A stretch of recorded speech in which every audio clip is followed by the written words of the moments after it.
C'était une super réunion, merci beaucoup. Anna, prenons encore un café. Tu fais partie de Zero Waste Switzerland. Comment se passe la réduction de vos déchets?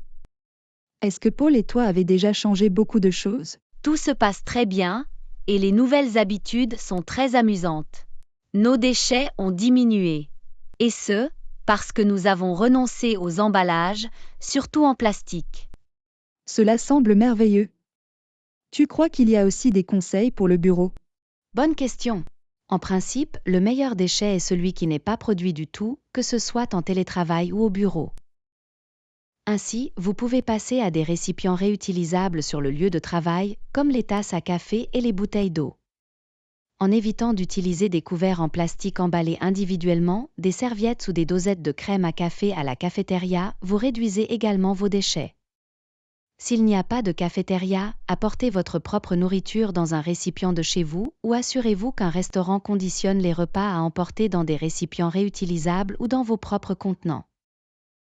Sur notre site web des bonnes adresses, vous trouverez certainement un restaurant près de chez vous qui participe déjà à notre programme. Vous pouvez reconnaître ces restaurants grâce aux autocollants suivants. N'hésitez pas à contacter vos restaurants préférés et à leur parler de notre programme. Et sur le lieu de travail, comment peut-on faire mieux? Là encore, il s'agit de ne pas gaspiller. En effet, moins nous consommons, plus nous contribuons à un environnement sain. On peut par exemple imprimer en recto verso et en noir et blanc, voire y renoncer complètement. Le stockage inutile des *= sur des serveurs gaspille beaucoup d'énergie.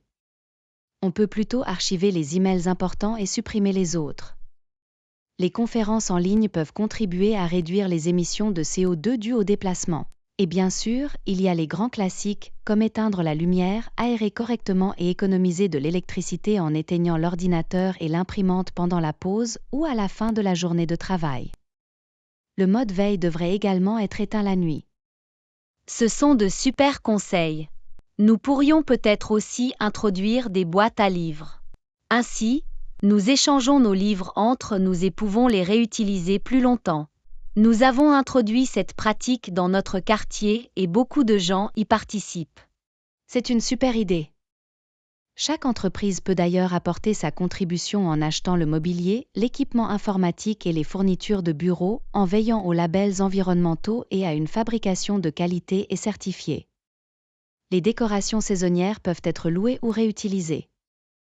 Les ordinateurs, téléphones portables et imprimantes mis au rebut peuvent également être utilisés à titre privé par les collaborateurs ou être donnés, la durée de vie des appareils est ainsi prolongée.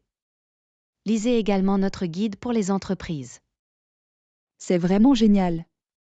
Anna, parlons tout de suite des conseils aux autres lors de la prochaine réunion d'équipe et incitons-les à participer.